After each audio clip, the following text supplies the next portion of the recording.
Les niveaux les plus profonds de l'enfer sont réservés à ceux qui ont fait le plus de mal au monde. C'est l'endroit où les démons les plus puissants se rassemblent et où l'enfer se déchaîne. Littéralement. Les démons se battent sans cesse pour déterminer qui est le plus fort d'entre eux, et l'enfer est plein de fureur et de puissance. Les grands démons Gargas et Balak sont deux des plus forts d'entre eux. Cependant, dans ce combat sans fin, il est presque impossible de dire qui est le seul véritable vainqueur, le plus puissant d'entre eux. Les batailles sans fin, l'éternelle démonstration de puissance, auraient continué pendant des siècles s'il n'était pas apparu. C'est le Seigneur des démons, qui a effrayé les autres démons pour qu'ils se rendent et le proclament roi de l'enfer. Leur souverain repose sur son trône tandis qu'il s'agenouille devant lui. Balak pose enfin la question que tous les autres démons se posent. Pourquoi le Seigneur veut-il retourner en arrière alors qu'il possède tout en enfer? Ce souverain a un pouvoir que personne d'autre n'a même imaginé avoir. Il a le pouvoir de prédation, qui lui permet d'absorber le corps et les capacités des démons, de tout démon qu'il touche. C'est ainsi qu'il a réussi à détruire les 7 archiducs qui n'arrivaient pas à s'achever les uns les autres. Le Seigneur des démons rugit. Il en a assez de l'enfer, où il a passé 10 ans. Après tout, il y a des massacres tous les jours, et toujours le même paysage à regarder. Qui ne s'ennuierait pas? Son subordonné démoniaque lui présente le chef du folklore, la plus grande faction restante parmi les archiducs. Le Seigneur refuse cet humble gage avec des mots désagréables. Il ne veut pas manger quelque chose d'aussi hideux. Il a déjà mangé des milliers de démons au fil des ans. Ces papilles gustatives ont envie d'un bol fumant de ragoût de kimchi. Même si le Seigneur n'est rien d'autre qu'un humain normal dont le lieu de résidence précédent était la Corée sur Terre au lieu de l'enfer, c'est pour cela qu'il veut passer son temps à lire des romans et des bandes dessinées. L'enfer aurait pu être plus agréable pour Kangwoo s'il avait eu un être cher. Lilith, la reine des succubes, a le cœur brisé en entendant le roi dire cela. Elle est la plus grande beauté de l'enfer, faisant baver tous les démons après elle. Elle a donné son cœur au roi. Wu et veut devenir sa reine, gardant ses 10 yeux pour veiller sur son royaume. La succube survit en mangeant l'énergie sexuelle des hommes. Kangwoo ne veut pas qu'elle vive aussi longtemps et elle lui fait peur. Il a pris la décision de retourner sur Terre, ce qui a provoqué une onde de choc chez tous ceux qui s'y trouvaient. Zeus ordres alarmant Ballard, mais il ne prend pas le risque de faire répéter son ordre à son seigneur. Il transmet l'ordre de préparer l'équipement des 7 archiducs. Le magicien noir Aemon prépare l'équipement pendant que Kangwoo fait ses derniers adieux. Balak et Lilith sont remplis de tristesse en le regardant partir. Qu'est-ce que c'est, les derniers adieux d'une mariée? Aemon demande à Kangwoo de pousser une grande quantité d'énergie démoniaque dans l'équipement, ce qui lui permettra de briser les frontières de l'espace et du temps et de créer une fissure dans les différentes dimensions. Il canalise l'énergie de 10 000 noyaux de démons et libère toute cette énergie pour créer la fissure nécessaire dans le continuum espace-temps. Amon est fasciné par l'immense énergie démoniaque. Les 7 équipements réagissent, l'un après l'autre, obligeant Aemon à hurler cette information à Kangwoo. Chaque seconde qui passe le rapproche de son pays. Il ne retrouvera peut-être pas ses amis, sa famille ou son amant à son retour, mais il est prêt à partir. Cependant, les cris suppliants de Lilith l'obligent à s'arrêter, ce qui l'effraie encore plus. Elle lui dit qu'elle le suivra jusqu'au bout du monde. Entendant cela, il saute à travers le portail dimensionnel, reconnaissant qu'il n'a pas apprécié de la rencontrer. Il veut juste retrouver la terre qu'il connaît. Vivre en enfer pendant 10 ans a fait des ravages dans son esprit. Il atteint la fissure, ravi d'avoir laissé l'enfer derrière lui. Mais son bonheur est de courte durée car le système de défense dimensionnel est activé. Il ne sait pas quoi faire dans cette situation. Des signaux d'alerte indiquent que le pouvoir du noyau est plus fort que la limite. Avec une étincelle à travers le système Gaïa surchargé, toute l'opération semble avoir échoué. Il saisit le noyau de la fissure avec détermination et férocité. Sa vision se brouille, jusqu'à ce qu'il ouvre les yeux dans une forêt remplie d'arbres verts, où quelque chose se cache. La lumière entre à flot. Il ne sait pas si c'est la Terre, mais il doit d'abord vérifier qu'il n'y a pas de fracture dans son corps. Avant qu'il ne puisse examiner quoi que ce soit, une fenêtre d'état apparaît devant lui, où il peut voir ses forces, ses faiblesses, sa dextérité et d'autres attributs. Il ne sait pas ce que cette fenêtre signifie, mais il est étonné de voir que tous ses pouvoirs ont été scellés. Il entend le bruissement des feuilles et quelques créatures vertes lui foncent dessus. Alors que les créatures lui foncent dessus de toute leur force, il retient sa curiosité en se décidant à les affronter toutes ensemble. Les créatures entrent en contact avec lui, il décide donc de les traiter avec l'autorité de la lame. Il abat les créatures. Un autre affichage lui indique qu'il a éliminé un gobelin, le monstre régulier de rang E. Son expérience augmente, ce qui lui permet d'atteindre le niveau 4. Il a besoin de plus d'informations sur l'endroit où il a atterri. Il utilise la prédation pour aspirer tout ce qu'il a besoin de savoir sur les créatures déchues. Endurer l'enfer pendant des milliers d'années n'a-t-il servi à rien s'il ne peut pas retourner sur Terre? Kang-woo entend un cri de terreur au loin. À ce stade, il doit s'agir d'un être humain. Il utilise son pouvoir de vitesse pour courir vers la source de l'écran. Il veut poser ses yeux sur un humain normal, qui a 2 yeux, 2 mains et le nombre parfait de membres. Cela fait 10 000 ans qu'il voit des monstres et des démons avec des tentacules et des membres multiples. 1000 ans. Il aperçoit une jeune fille sous un arbre, entourée de créatures armées. Il se concentre sur elle et découvre avec joie qu'elle a 2 yeux, un nez et absolument aucun tentacule. Il hurle de bonheur et abat les créatures qui s'apprêtent à la frapper. Il lui tend la main et elle le remercie en la prenant. Enfin, pas une créature, pas un démon, mais une vraie humaine. Elle se présente comme Han Seola.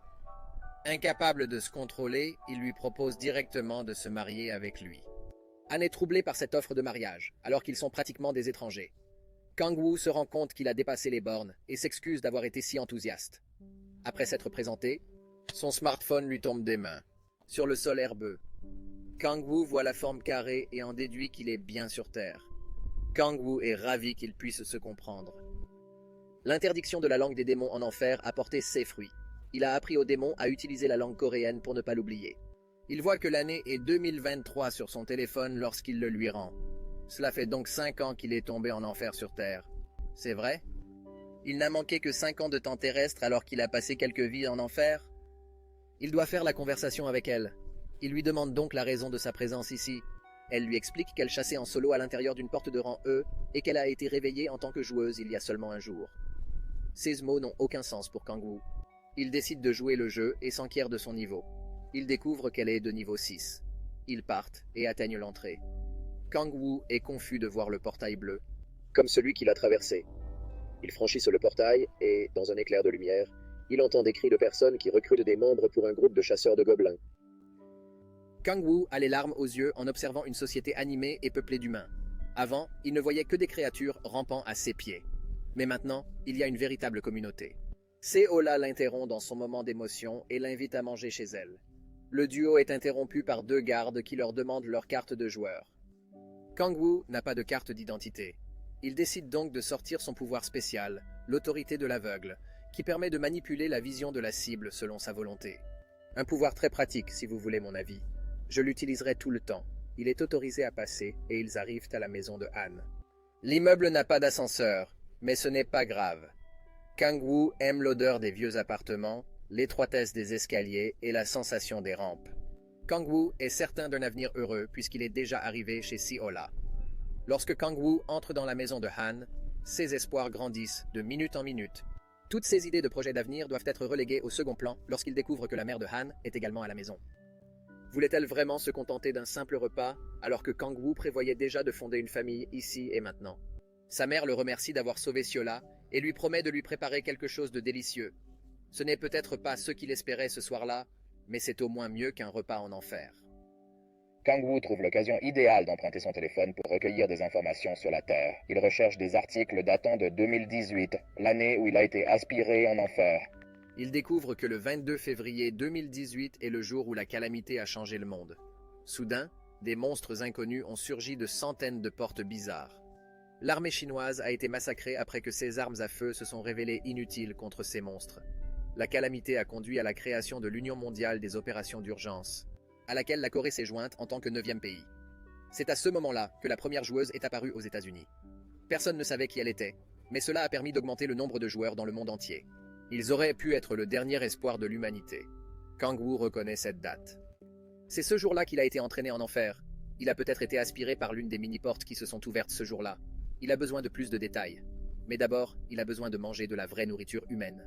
Et celle-ci arrive au bon moment. Il est presque ému aux larmes lorsqu'il découvre que c'est du ragoût de kimchi pour le déjeuner.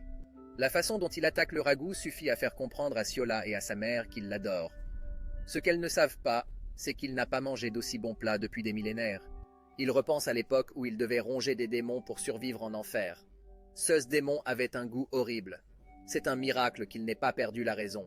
Cependant, le désir de rentrer chez lui était la seule chose qui l'aidait à traverser l'enfer. Il sanglote en mangeant son ragoût. Et Seola ne croit pas que le ragoût soit si délicieux qu'il l'ait fait pleurer. Il demande un autre bol et l'attaque tout de suite. Mais son plaisir est interrompu par quelqu'un qui enfonce la porte. Un garçon apparaît à l'intérieur, criant à Seola de sortir immédiatement. Xiola se tient devant le garçon, qui la réprimande pour avoir franchi le portail toute seule. Xiola n'est pas prête à reculer et à l'écouter. Elle lui crie de partir et l'appelle Han Tae-hyun. Elle le menace de faire marche arrière, car elle est désormais une joueuse à part entière. Il commence à rire et à se moquer d'elle. Il pense qu'elle n'est qu'une personne de bas étage qui ne sait pas ce qu'est un vrai joueur. Il devient très personnel en évoquant la mort de son père et les faibles revenus de sa mère au milieu de la discussion. Waouh, mec, ce n'est pas correct.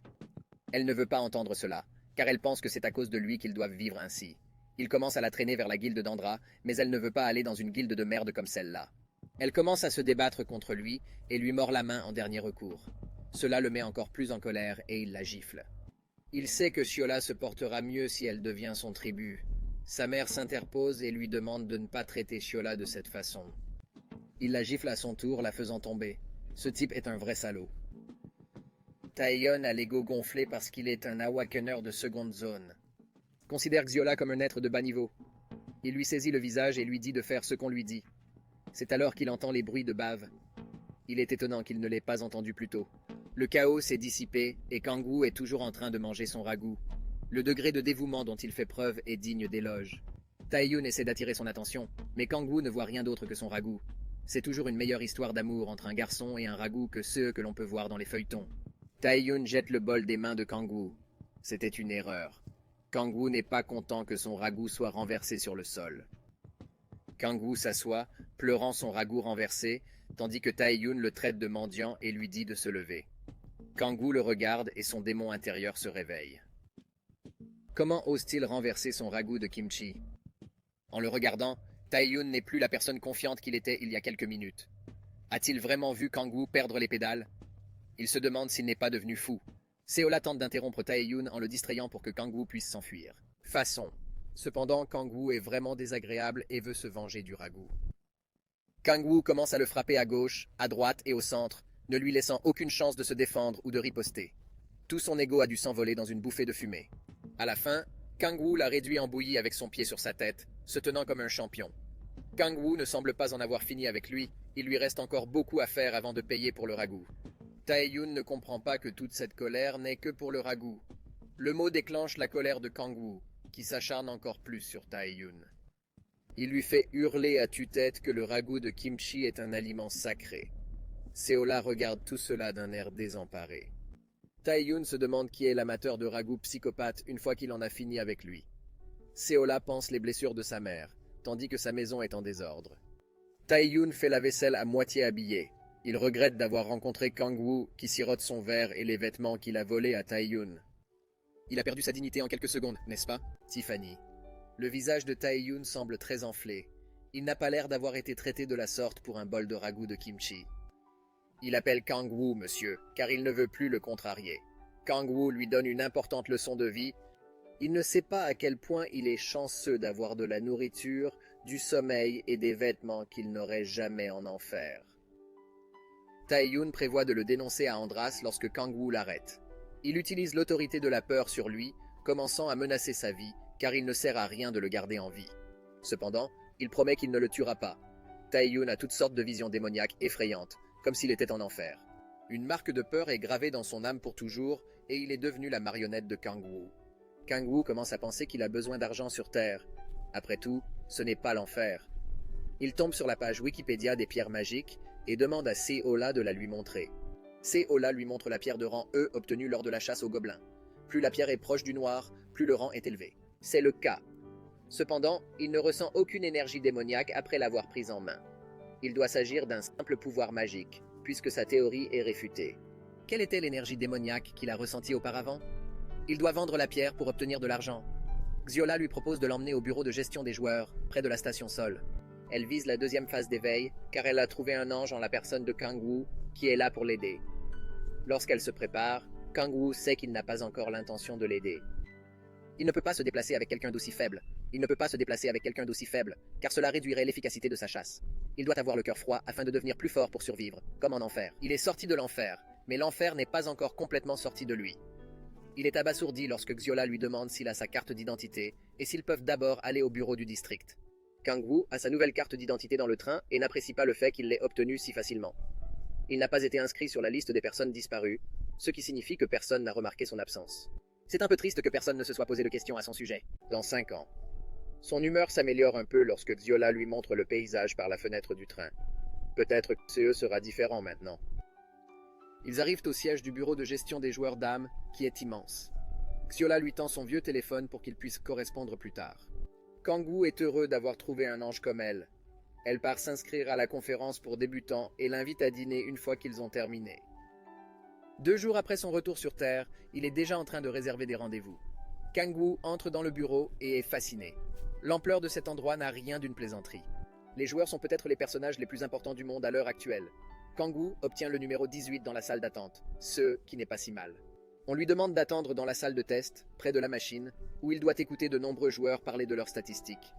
Il entend le nom des 5 grandes guildes et les recherche immédiatement sur Internet. Chaque guilde est composée des 5 meilleurs joueurs de Corée, et Kangwoo pense qu'il n'a qu'à reprendre des forces pour pouvoir les rejoindre. Le titre de joueur peut l'aider à devenir encore plus fort qu'avant. Le numéro de Kangwoo est appelé, et il est assis dans une nouvelle pièce. Une fille lui dit de poser sa main sur une balle, qui changera de couleur en fonction de son classement.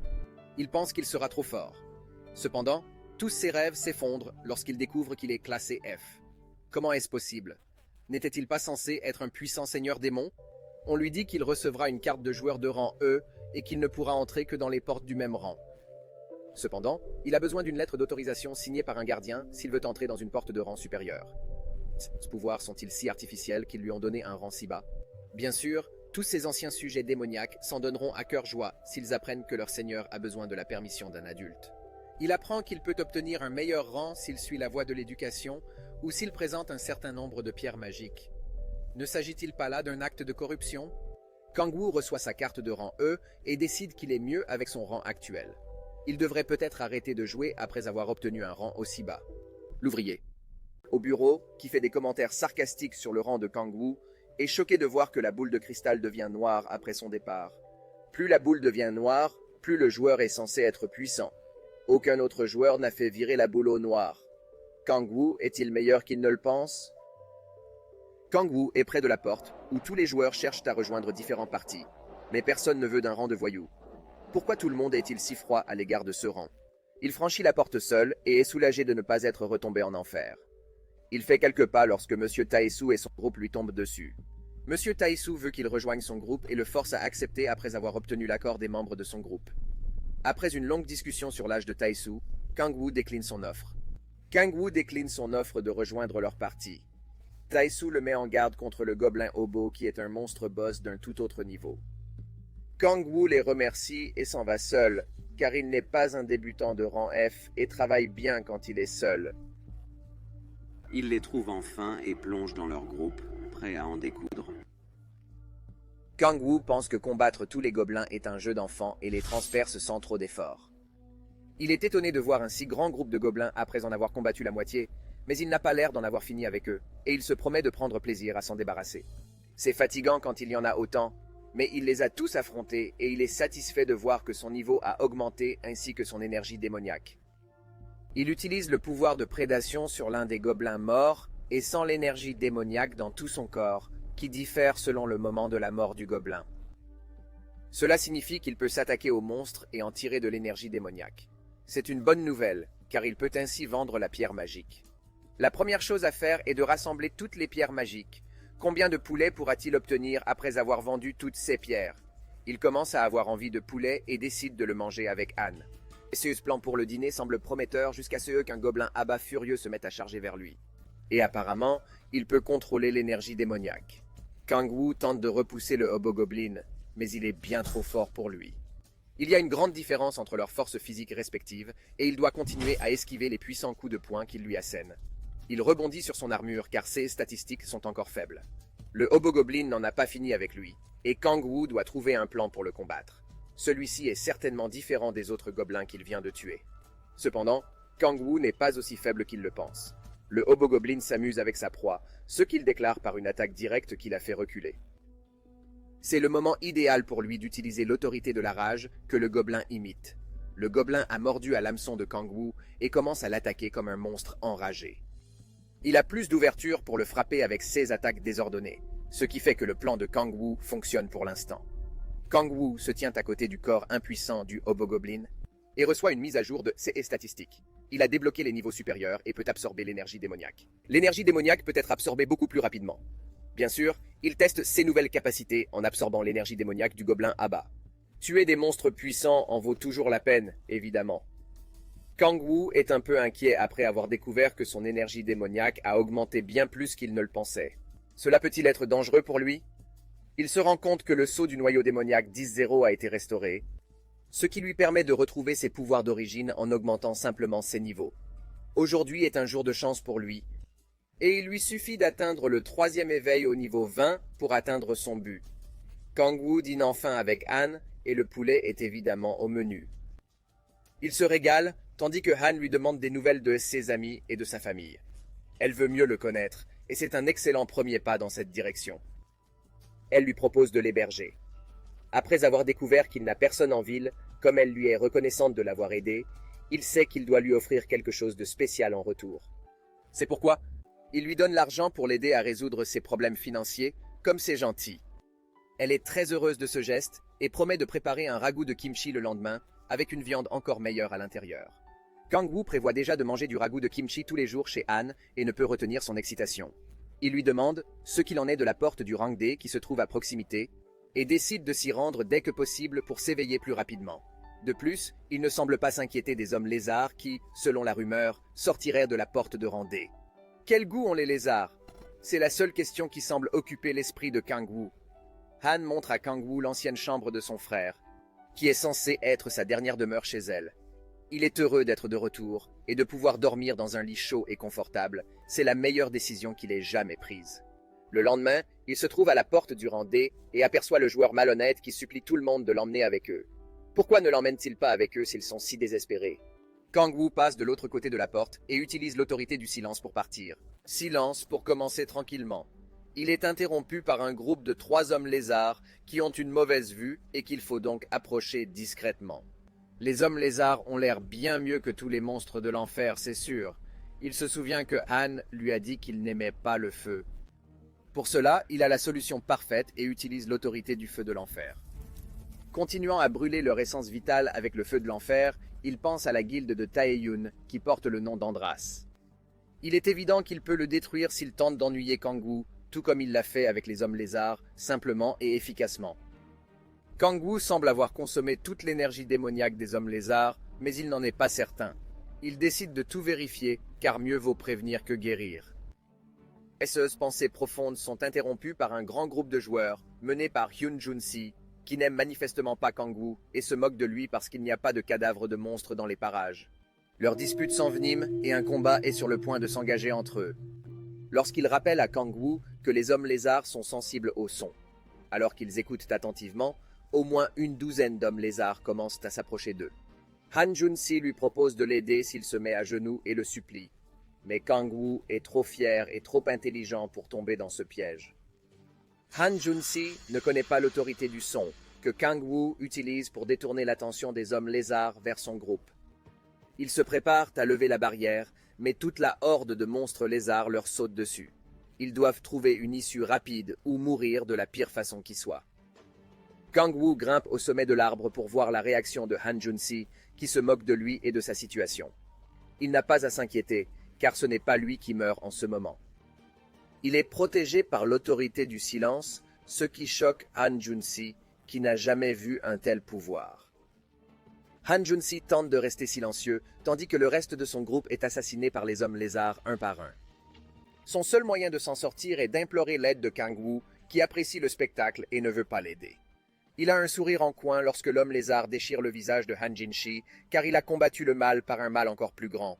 Après que les hommes lézards se soient occupés du groupe d'humains, Kang-Woo a utilisé ses capacités spéciales de feu pour les combattre et augmenter ses niveaux. les cadavres des joueurs gisant là, ils tentent d'utiliser l'autorité de la gloutonnerie pour consommer leurs capacités spéciales. Cependant, ils découvrent que le système Gaïa protège tous les joueurs d'un tel pouvoir. Peu lui importe, puisque l'énergie démoniaque est la priorité absolue à ce stade. Il est heureux de constater que la puissance et la qualité de l'énergie ont considérablement augmenté, et s'enthousiasme pour le 3e éveil. Il décide de se livrer à une petite folie meurtrière avant de rentrer chez lui, car il n'a pas l'air d'avoir terminé sa journée. Le lendemain matin, Il termine le délicieux petit déjeuner préparé par Anne avant de se rendre à la porte pour chasser. Il pense qu'il en fait trop. Il devrait peut-être faire une pause. Lui parle de ses cours et se réjouit de partir à la chasse aux gobelins pour monter en niveau, car elle a besoin d'atteindre un deuxième éveil. Elle le met en garde contre les cow-boys qui, aux abords des portes, font semblant d'être gradés et attaquent les joueurs. Cette rumeur circule-t-elle à cause de lui? Ce n'est pas possible, puisqu'il a cherché des témoins la dernière fois. Cependant, il n'a pas le temps de réfléchir à de simples rumeurs. Il termine donc sa chasse pour la journée après avoir franchi à nouveau les portes. Il a atteint son troisième éveil et teste ses pouvoirs. Il semble qu'une grande quantité d'énergie démoniaque s'échappe par le seau brisé, et cela ne le dérange pas du tout.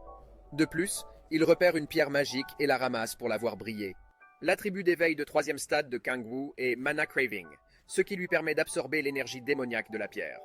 Il est agréablement surpris de voir que cela lui donne la même quantité d'énergie démoniaque qu'un monstre, ce qui lui permet de doubler sa vitesse pour atteindre son objectif. Cependant, comment gagner de l'argent maintenant, puisqu'il ne peut pas vendre ses pierres? Il y pensera lorsqu'il n'aura plus d'argent. Il est d'humeur à tester son attribut. Un peu plus. Il n'est pas encore temps de rentrer à la maison. En utilisant le pouvoir du ciel, ses ailes lui poussent et lui permettent de voler un peu au-dessus de la forêt. Cependant, tous les arbres lui bloquent la vue et il aimerait pouvoir utiliser le pouvoir d'observation. Soudain, il entend une voix familière et se dirige vers la source. On dirait que Taezu a eu des ennuis avec les rumeurs de faux joueurs qui attaquaient le joueur malhonnête de tout à l'heure. Il a donc fini par trouver un groupe et ce sont maintenant ses propres membres qui l'attaquent. Ce type n'a pas l'air d'avoir la chance de son côté. Kang-Woo observe, derrière les buissons, Taezu se battre avec acharnement contre les faux joueurs. On dirait qu'ils se préparent à lui faire très mal, puisqu'ils ne peuvent pas le tuer. Quelle est la raison pour laquelle ils se retiennent? De son côté, Kang-Woo se demande toujours s'il doit l'aider. Il devrait peut-être dresser une liste des avantages et des inconvénients de cette situation. Cependant, il décide de ne pas perdre plus de temps et interrompt leur séance de torture. Les faux joueurs sont trop sûrs d'être plus forts que Kang-Woo, et l'un d'entre eux court vers lui pour le tuer, instantanément. Cependant, il lui suffit d'un seul coup de poing pour que ce faux joueur s'envole avec un visage amoché. Il utilise l'autorité de Destructive Void sur l'autre faux joueur, le faisant perdre sur le champ. Il veut savoir où ils ont puisé l'énergie démoniaque, car il les a observés en train de l'utiliser. Sont-ils revenus de l'enfer? Seiyu Taeho, le faux joueur, dit à Kang-Woo qu'ils ont obtenu l'énergie démoniaque du maître de la guilde, bien que son partenaire lui ait dit de se taire. Apparemment, le maître de la guilde d'Andras a organisé un rituel qui lui a donné ce pouvoir. Il veut en savoir plus sur ce rituel, mais Taeho tombe raide mort en quelques minutes. On dirait que la guilde des Andras ne fait rien de bon avec ses rituels secrets. Taezu promet de signaler l'incident aux faux joueurs et d'alerter l'unité des joueurs appelée Oroncor. Il ne fait aucun doute que le dépôt d'une plainte officielle est la voie légale à suivre. Cependant, depuis quand Kang-Woo se contente-t-il de respecter les règles? Il demande donc à Taesu de ne pas les dénoncer, car il veut s'occuper lui-même de la guilde d'Andras. Quoi qu'il en soit, Taesu promet SES service à Kang-Woo, car il est tombé amoureux de son sens de la justice et veut donner une leçon à la guilde Andras pour ses crimes. Sa passion rappelle à Kang-Woo son ancien acolyte Baluk de l'Enfer. Le joueur malhonnête Taeyun prend également la parole pour remercier Kang-Woo et promet de lui rendre l'appareil d'une manière ou d'une autre, même s'il n'est qu'un bandit inutile. Taesu leur recommande de former leur propre groupe, ce qui attriste Taeyun, qui pense qu'il n'est pas doué pour la chasse, puisqu'il s'est même fait battre. Pendant ce temps, Kang-Woo observe silencieusement leur conversation et tente de trouver un moyen de sortir de là avant qu'on ne le fasse chanter pour qu'il forme un parti. Avant de partir, Kang-Woo pose quelques questions à Taesu concernant son niveau et ses capacités et réalise qu'il a beaucoup plus de potentiel qu'il ne le pensait. Il a décidé de suivre Kang-Woo, tout comme Baluk, et il n'est pas prêt à abandonner cette idée. Kang-Woo l'accepte sous son aile et lui demande d'aider Anne dans son deuxième éveil et de former un parti avec elle. Ils échangent leurs coordonnées pour rester en contact. Alors qu'il se remet en route, va-t-il directement à la guilde de Londra maintenant? Kang-Woo se souvient de quelque chose et va voir l'autre faux joueur inconscient pour en savoir plus. Il révèle qu'il allait ramener Taesu dans sa guilde en guise de sacrifice, ce qui rend les membres de la guilde encore plus fous qu'ils ne le pensaient. Kang-Woo sait exactement ce qu'il doit faire et a une faveur spéciale à demander à ce faux joueur nommé Chi-Holo. Chi-Holo est abordé par un homme dans la ruelle, qui lui parle de Taeho et du sacrifice qu'il s'apprête à faire. Il devrait honnêtement prendre un indice après avoir vu son visage blessé que leur voyage n'a pas été aussi facile qu'on le pensait. Chi-Holo les informe de la mort de Taeho et propose un Kang-Woo inconscient en guise de sacrifice pour la guilde. La mort de Taeho signifie clairement qu'il obtient toute l'énergie démoniaque pour lui-même, mais il n'a pas l'air très content. Chiolo s'en va rapidement, prétextant la mort de Taeho pour justifier sa peur et sa confusion. L'autre homme est un peu choqué par son comportement, mais il ne le considère pas comme suffisamment important pour lui demander de l'aide. Le chef de la guilde ne veut plus perdre de temps avec lui. Kang-woo est amené au chef de la guilde en guise de sacrifice, et ce dernier se moque de la mort de son faux joueur tant qu'il obtient ce qu'il veut. Le rituel a commencé, et le chef de guilde attend avec impatience de recevoir plus d'énergie démoniaque pour les joueurs afin de devenir un démon à part entière à la fin de toutes ces cérémonies. Il décide qu'il n'y aura pas de baptême aujourd'hui, puisque Chiolo a refusé de venir, et que le sacrifice lui appartient donc officiellement. Avide de toute l'énergie démoniaque, Il commence à extraire l'énergie démoniaque du corps de Kang-woo. Au bout d'un moment, il est choqué de constater qu'il a tenu aussi longtemps. Cependant, il est absolument terrifié par le fait que l'énergie démoniaque de ce sacrifice est trop puissante et qu'elle ne semble pas vouloir s'arrêter. Pourquoi cette énergie bizarre ne s'arrête-t-elle pas? Le chef de guilde doit crier à tue-tête pour mettre fin à la cérémonie. Après quoi, Kang-woo se relève tout frais et demande à ceux que la cérémonie continue. Le chef se met en colère et tente de l'attaquer, mais il est bloqué par l'intense énergie démoniaque qui parcourt le corps de Kang-woo. Il n'a jamais affronté un adversaire comme lui, n'est-ce pas? Il ordonne au reste de la guilde d'attaquer Kang-woo, mais personne n'est capable de lui faire la moindre égratignure et il est vaincu. Ce sont les membres de la guilde les plus inutiles qui soient. Le chef de la guilde tente de montrer son énergie démoniaque en effrayant Kang-woo avec des flammes de l'enfer. Cependant, il ne sait pas qu'il a affaire à la personne qui a régné sur l'enfer pendant des générations. Kang-woo a quelques tours à montrer, à commencer par le feu de l'enfer qui peut brûler les âmes. Le chef de la guilde se met à genoux et appelle Kang-woo la grande incarnation d'Andras. Apparemment, il est l'élu qui est censé les guider tous hors de leur destin funeste et tout le monde s'incline devant lui. Kang-woo est impressionné par la rapidité de sa réaction et doit lui reconnaître le mérite d'avoir compris sa place et de s'être prosterné devant lui. Il décide donc de jouer le jeu et utilise le pouvoir du ciel pour flotter au-dessus de tout le monde avec ses ailes. Il accepte le défi et est prêt à partir. Il est le grand Andras, le roi de tous les démons, ce qui n'est d'ailleurs pas un mensonge complet. Son premier ordre en tant que nouveau roi est que le chef de la guilde, Chodeokun, renvoie tous ses subordonnés car ils doivent avoir une conversation privée. Mais de quoi va bien pouvoir parler cette conversation top secrète? Kang-woo lui dit d'arrêter de prétendre qu'il est le grand Andras alors qu'il ne l'est clairement pas et qu'il est le seul à pouvoir poser les questions aujourd'hui. Commençant par sa première question, Kang-woo lui demande comment il a appris à créer une fissure dans la magie à partir des pierres magiques. Cho répond en lui parlant d'un homme qu'il a approché pour prêcher la religion démoniaque. Kang-woo le frappe après avoir entendu cela, mais Cho continue en disant que le gars était assez puissant pour prendre le contrôle de leur guilde en un instant. Il n'avait pas le choix, car il serait mort s'il refusait de suivre ses ordres. C'est une situation assez difficile à vivre. Cependant, il révèle qu'il n'a pas revu le gars depuis et que toutes les commandes arrivent par la poste. Kang-woo réfléchit à ce qu'il doit faire. Il peut les laisser à leur culte, mais ils savent comment aller en enfer. Il ne peut pas ignorer ce fait, évidemment, alors il demande à voir de l'homme mystérieux. Il est choqué de ne trouver qu'une seule lettre dans laquelle le type a seulement demandé à Cho d'accepter l'énergie démoniaque et de trouver autant de joueurs que possible. Et tout cela dans le seul but de transformer la Terre en enfer, ce qui semble terrifiant. Kang-woo se demande s'il y a d'autres personnes qui ont été sermonnées. Cho n'est sûrement pas le seul à les aider à augmenter leur force. Kang-woo est furieux que tous ces démons veuillent transformer la Terre en enfer.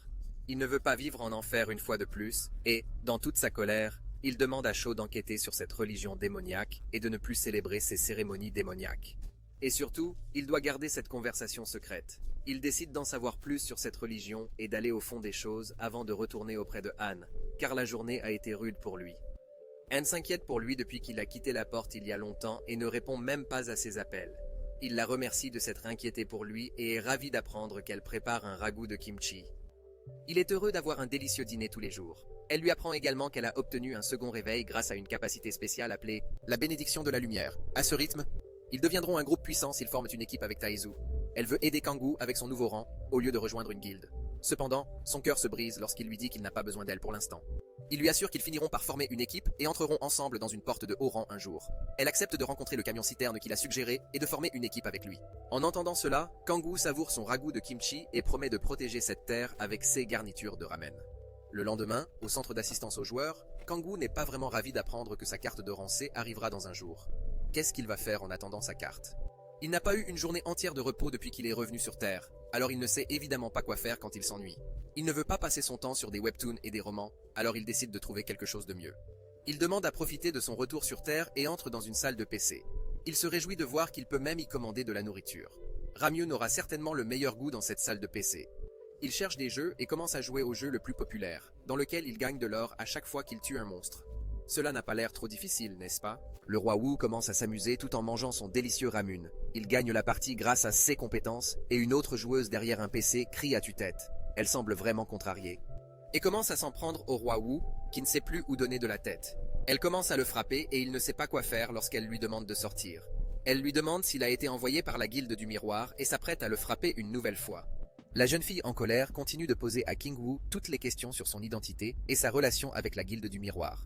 Elle ne croit pas qu'il ne fasse pas partie d'une guilde, alors qu'elle est sur le point de révéler accidentellement le nom de sa propre guilde, alors qu'elle est censée le garder secret. Il est évident qu'elle s'énerve facilement. Pendant ce temps, le roi Wu s'est dirigé vers le comptoir pour demander l'addition, car il ne peut manifestement pas faire face à ses théories farfelues en ce moment. Elle ne va pas le laisser partir facilement car elle pense qu'il est de rang A jusqu'à ceux qui lui montrent sa carte de rang D. Il est difficile de croire que King Wu est un débutant, car il a fait preuve de compétences impressionnantes. King Wu sort vraiment impressionné par l'inconnue avec laquelle il s'est disputé dans la salle du PC, car elle a montré des compétences d'un niveau similaire au sien, ce qui l'a amené à se demander sur son identité. Pendant ce temps, l'inconnue aux cheveux rouges a appelé les services des ressources humaines de sa guilde pour en savoir plus sur Kang Wu. Elle n'a pas l'intention de le laisser s'en tirer à si bon compte, car elle a vu sa carte de rang D et pense qu'il a manifestement falsifié une carte de rang inférieure. Son ego semble avoir été blessé après leur petite dispute. Elle pense que Kang Wu ne peut être que le manager ou le chef de la religion démoniaque avec ses compétences supérieures, ce qui signifierait que les membres de cette religion commencent à être sérieux. De son côté, Kang Wu est également déçu, car cette journée était censée lui permettre de souffler un peu. Mais apparemment, il ne devrait pas espérer se reposer du tout et se rendre à la porte de rang C dès qu'il aura obtenu sa carte de joueur. L'inconnue aux cheveux roux veut conserver sa position de joueuse la plus forte et la mieux classée, mais elle ne peut pas laisser Kang Wu la lui prendre. Elle est tellement furieuse contre lui qu'elle promet de le retrouver d'une manière ou d'une autre et de s'occuper de lui dès que possible. Kang Wu est arrivé à la porte de rang C et est curieux de voir qu'il y a des trolls ici, mais il sait qu'il doit chasser rapidement ceux qu'il trouve à l'intérieur. Les gardes lui disent qu'il ne peut entrer que s'il est accompagné de 5 personnes, ce qui est difficile pour Kang Wu qui préfère travailler seul. Cependant, le jeu en solo est interdit à l'intérieur de cette porte, car le chef des trolls est apparu. Kang Wu a de la chance que tous les monstres boss apparaissent dès qu'il obtient son permis. Kang Wu regarde tout le monde et remarque que la porte du rang C dégage une atmosphère différente, car l'équipement est beaucoup plus beau et la sécurité plus stricte. Il observe tous les autres joueurs qui se préparent à combattre le monstre boss ou qui reculent par peur. Il utilise le pouvoir de la rage sur l'un des groupes humains qui n'est pas très sûr de vouloir franchir les portes. Cela pousse l'un des membres à convaincre ses coéquipiers et le reste des joueurs de franchir le portail avec lui pour achever les monstres. Sa tactique fonctionne manifestement, puisque l'homme parvient à convaincre son équipe de pénétrer à l'intérieur et de se débarrasser elle-même du monstre principal. Parfois, un petit coup de pouce fonctionne à merveille. Les gardes sont étonnés de voir que les joueurs veulent franchir la porte, et demandent des autorisations et des confirmations aux bureaux centraux. Grâce à tout ce chaos, Kang Wu a réussi à franchir la porte qui ressemble à un désert. Ce qui n'a rien à voir avec les marécages des portes précédentes. Il se demande s'il peut utiliser le pouvoir du ciel pour trouver le monstre patron. Le désert est trop vaste pour le trouver à pied. Il a décidé d'initier ce pouvoir après avoir découvert ses statistiques démoniaques et utilise également le pouvoir d'observation. Il a enfin trouvé le chef des trolls, mais ne sait pas quoi faire des soldats trolls qui l'entourent. À cet instant, tous les joueurs sont entrés dans la porte, chargés de combattre les trolls. Kang Wu peut probablement les utiliser à son avantage, car il peut leur demander de s'occuper des soldats. Kang Wu attire les trolls au loin et frappe le chef des trolls de plein fouet, mais il est absolument stupéfait de constater que le monstre principal est vaincu en un seul coup, ce qui lui permet de gagner 4 niveaux. Kang Wu se demande si le troll mort est vraiment le monstre patron de cette porte, comme l'indique la fenêtre d'état. Mais comment le chef des trolls peut-il être aussi faible? Mais il se rend vite compte que le monstre n'était pas faible, mais que Kang Wu est tout simplement trop fort. Il vaudrait mieux qu'il change ses plans et qu'il attaque tous ces trolls ouvertement au lieu d'être prudent, et c'est ce qu'il fait. Il commence à se battre contre les trolls, promettant de les éliminer tous d'un seul coup. Il veut tester sa théorie et parvient effectivement à tuer tous les trolls d'un seul coup. À ce rythme, il atteindra le rang le plus élevé en un rien de temps. Debout sur les corps des trolls, il utilise l'autorité de la prédation pour augmenter son énergie démoniaque. Après tout, il a besoin d'être récompensé après une dure journée de travail. Kang Wu fait vérifier sa carte de joueur, tout en essayant d'obtenir des informations sur le culte démoniaque auprès du garde du gouvernement. Cependant, le garde refuse de lui dire quoi que ce soit d'utile, car c'est son devoir de mener ses enquêtes. Kang Wu n'a d'autre choix que d'accepter, car le garde lui conseille d'être prudent et d'augmenter son niveau dans la porte de rang D. Il doit faire face à un visage impassible. Il doit faire bonne figure devant elle lorsque le garde le complimente pour sa bonté d'âme. Il renonce à obtenir davantage d'informations et décide de rentrer chez lui, car il sait maintenant que le gouvernement a commencé à enquêter sur les adorateurs du démon. Il appelle Taesu et prévoit de le rencontrer bientôt. Quelques jours plus tard, Kang-woo emmène Han rencontrer Taesu, car c'est la guérisseuse dont il lui avait parlé. Taesu pense manifestement que Han est trop mignonne pour son propre bien, et accepte immédiatement de l'emmener aux portes du Randé pour chasser. Han est embarrassée lorsque Taesu l'appelle belle-sœur, mais il la fait revenir vers lui. Elle se sent à l'aise et ne tarde pas à demander plus de détails sur ses traits de caractère. Elle parle de la bénédiction de la lumière, qui lui permet d'utiliser les buffs qui augmentent la force, la santé et la dextérité. Cette caractéristique impressionne Taesu, car il est difficile de trouver des soigneurs comme elle. Kang-woo se réjouit également de ces caractéristiques et apprécie en silence que Taesu l'appelle sa belle-sœur. Passant à autre chose, Taesu lui dit qu'il a trouvé 2 personnes incroyables pour infliger des dégâts, qui sont vraiment talentueuses même si elles ne sont pas encore entrées dans une guilde. Taesu est très fier du jugement qu'il porte sur les gens. Cependant, Kang-woo n'est pas très convaincu, car il a fait confiance à l'adorateur du démon il y a quelques jours. Taesu promet de lui présenter les 2 autres membres le lendemain avant de franchir les portes. Pendant ce temps, Han ne pense qu'à augmenter son niveau le plus vite possible, afin de pouvoir aller chasser avec Kang-woo. Taesu leur donne rendez-vous le lendemain, les informant qu'ils entreront dans la porte pour combattre des trolls de Randé, car ils constituent un bien meilleur entraînement pour les débutants. Décidément, il est parfois très intelligent. Kang-woo part de là, car il doit aller chasser des trolls pour augmenter son niveau. Il en est au 29e niveau. Il ne lui en manque plus qu'un pour atteindre son 4e éveil. Dans la porte, il est en train de combattre les trolls avec aisance lorsqu'il sent une odeur de sang humain et pense qu'il a dû y avoir un massacre. C'est peut-être l'œuvre des joueurs du chaos et non des trolls, alors il se rend immédiatement sur place. Alors qu'il pense à la personne qui a causé ce massacre, quelqu'un l'attaque par derrière et il est choqué de se retrouver face à face avec un Hellhound, le monstre démoniaque de l'enfer. Le chien de l'enfer charge Kang-mu, mais il parvient à l'esquiver alors qu'il semble réel tant il est robuste. Comment a-t-il pu s'échapper de l'enfer? Les lames semblent inutiles, car Kang-mu tente de l'attaquer, mais sans succès. Il trouve un autre plan et frappe le chien de l'enfer de plein fouet alors que la poussière retombe autour de lui. Le monstre ne semble pas bouger. Est-il vraiment mort? Bien sûr, il n'est pas facile de s'en débarrasser car Kang-mu a accidentellement placé un drapeau. Il doit réfléchir rapidement, sinon il sera bientôt mort. Décidant qu'il doit créer une ouverture, Kang-mu repousse le limier et utilise l'autorité du tremblement de terre pour causer de réels dégâts dans sa chair, mais il n'y a aucun progrès. Le chien de l'enfer est bien décidé à s'emparer de. Sur ses pieds, Kang-woo décide de montrer à ce monstre sa place et utilise l'autorité du pouvoir divin, mais le monstre est trop tenace. Kang-woo est sur le point de perdre espoir jusqu'à ce qu'il tue enfin le monstre, qui a augmenté ses niveaux et provoqué son 4e réveil. Kang-woo comprend que tous ces êtres de l'enfer sont appelés Cracks, mais il est incapable d'expliquer comment le chien de l'enfer est arrivé sur Terre. Ce n'est pas comme si le monstre pouvait utiliser les armes des 7 princes, comme l'a fait Kang-woo. Qu'est-ce que le concept de fissure et fait-il référence à l'enfer? Il y a trop de questions et aucune réponse. Kang-woo est heureux que son 4e éveil lui permette enfin de combattre de vrais monstres dangereux. Il se régale du démon, voulant être encore plus fort qu'il ne l'était en enfer. Il est sur le point de rentrer chez lui, rêvant d'un ragoût de kimchi, lorsque l'étrangère aux cheveux roux lui barre la route, se présentant comme Cha Yeon-ju, et il peut jurer qu'il a entendu ce nom au centre d'assistance aux joueurs. Elle se révèle être le chef de guilde de Red Rose, et elle a enquêté sur tout ce qui concerne Kang-woo, y compris sa date de naissance et le fait qu'il a disparu depuis longtemps. Depuis 5 ans. C'est assez déroutant pour elle, car il avait un rang F lorsqu'il a commencé et a réussi à atteindre le rang C en quelques semaines. Pendant ce temps, Kang-woo est stupéfait par la quantité d'informations auxquelles les guildes ont accès. La notion de vie privée n'existe-t-elle plus? Cha pense qu'il a un immense talent pour atteindre ce niveau et veut le parrainer, ce qui est un soutien financier pour l'aider à progresser plus rapidement. Après s'être moqué d'elle pour ses tactiques de jeux vidéo, Kang-woo s'enquiert davantage du parrainage. Cha lui dit qu'ils lui donneront un laissez-passer temporaire, lui permettant d'entrer même dans les portes de rang A, ce qui semble être une bonne affaire pour lui. De plus, ils lui offriront une équipe et des réductions d'impôts s'il vend ses pierres magiques. Elle lui offre même une maison et une voiture, ce qui semble trop beau pour être vrai. En échange, Cha a juste besoin qu'il effectue quelques tâches pour leur guilde. En entendant tout cela, Kang-woo accepte son offre, pensant qu'il pourra s'occuper des tâches qu'il lui demande plus tard. Kang-woo décide de ne pas lui demander plus d'informations sur les tâches de la commission et accepte de prendre l'équipement que Cha a à offrir. Elle le conduit à la maison de la guilde dans sa voiture branchée, et Kang-woo n'arrive pas à croire que la fille qui se promène dans la maison de la guilde est une femme. Elle n'a pas l'impression que son père a une voiture aussi chère. Kang-woo accepte qu'elle lui offre la même voiture, et ils atteignent finalement la maison de la guilde, qui est aussi géniale que la voiture. Combien d'argent cette guilde a-t-elle exactement? Ils rencontrent d'autres membres de la guilde à l'intérieur de la maison, mais le commandant en chef Moon n'est pas très confiant avec eux. Cha les conduit à la salle de stockage de la guilde, où Cha lui dit qu'il ne peut emprunter que l'équipement de rang épique et qu'il doit payer une caution pour emprunter les autres. Bien sûr, il n'a pas les millions nécessaires pour payer la caution pour un équipement de rang légendaire, alors il doit se contenter de ceux qu'il peut obtenir gratuitement.